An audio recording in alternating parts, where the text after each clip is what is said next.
What's going on, ladies and gentlemen? This is Sean from 4GLU, 4 Geeks Like You. You're now tuned into my review of Falling Skies, Season 3, Episode 3.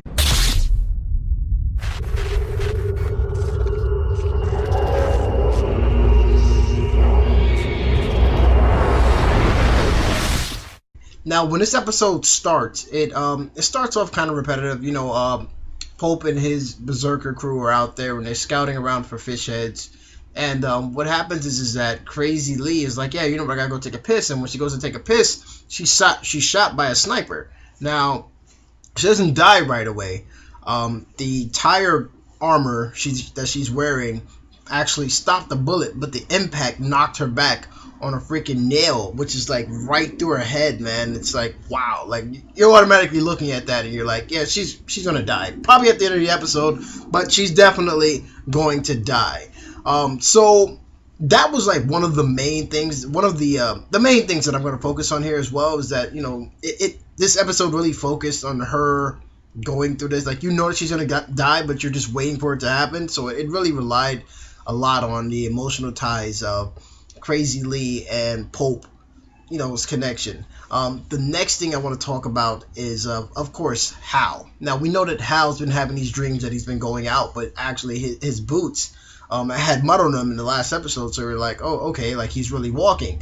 But he actually decides to come out and tell Maggie, like, yeah, you know what, this and this is happening. I think I'm the mole. Now, Maggie's like, you know what, forget it. You know what, go ahead. You want to tell everybody you're the mole? Go. But then she comes back and she's like, well, every relationship I walk out on, and, I'm actually going to stand by you this time. And, kudos to her, man. Kudos to her. She actually stands by Hal and his honesty of actually going out and telling people, like, yeah, you know what, I might be the mole because I'm walking around, I'm going out there to see my ex-girlfriend in the woods, and she's controlling me because a freaking bug cyborg thingy just crawled out of my eye and went into my ear, and I laughed at it. Like, that shit is cool. It's fun. It's not, Hal. That's the second thing I'm going to focus on in this episode. The next thing I want to focus on is the person who actually shot Crazy 8. Now, I would have thought that they would have focused more on her in this episode, but they didn't. She's actually from Battlestar Galactica, if you guys are fans. But yeah, they didn't really focus on her. They held her in a prison. They tried to talk to her a bit to try to find out, what she is, and try to tell her that, well, we're at peace right now with the Skitters and whatnot. So they're not the bad guys. Some of them aren't the bad guys. And she's like, well, you know what? Who's this guy who I'm talking to? And he's like, yeah, I'm the president. He's like sitting there all cool. You know what I'm saying? Mason is sitting there like, yeah, I'm the president. And she's like, well, actually, I work for the president. And he's still alive. So cut all that cool shit out right now because it doesn't even matter. And I was like, you see everybody's face like, what the fuck? The president's alive, man? Like, oh, so everything that we've built doesn't even matter. Bye, Tom. So, yeah, you kind of get a hint that the president is alive and he wants to take out sort of this peace between the Skitters and Tom. You definitely know that there's going to be some conflict between humans and also aliens and aliens now. So it's like, it's a war of the worlds. See what I did there? So yeah, the president is alive. Supposedly. We haven't seen him yet, but we do know that there is talk of him being out there. The next thing I'm really going to focus on, and then this is it, is the freaking baby. Like, what? Wow, like everything, this baby is like running around like, mommy. I'm gonna call that baby the Evil Dead baby.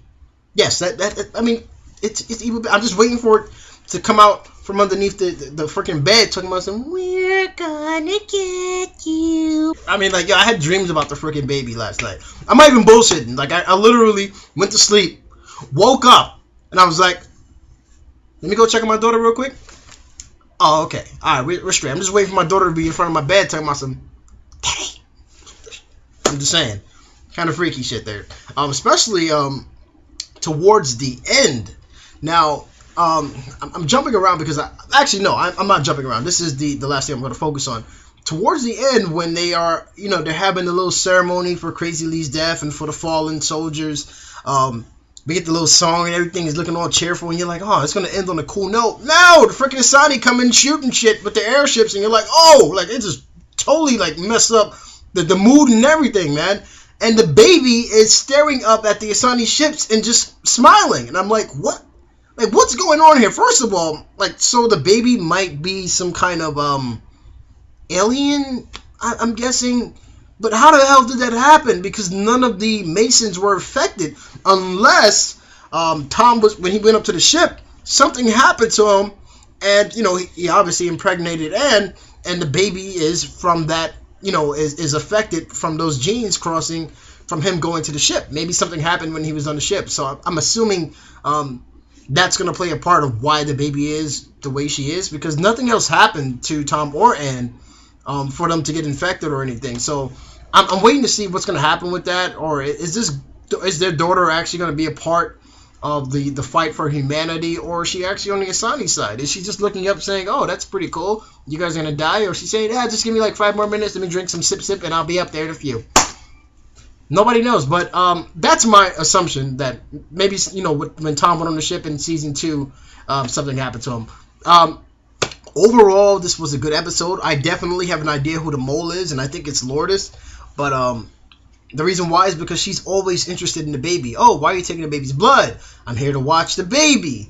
She's going back and forth with Anne. She just seems a little bit too suspect. Plus, when she lost her dude in the first one, the second season, it really took a toll on her. So, of course, she can be the mole who's sort of like, you know what?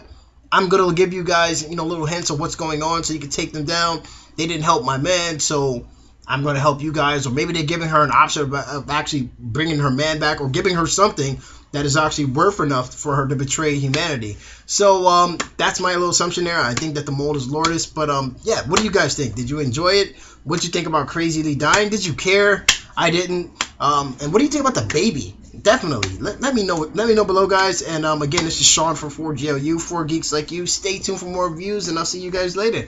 Peace. Have a good one. We're gonna get you. Crazy baby. Watch that shit.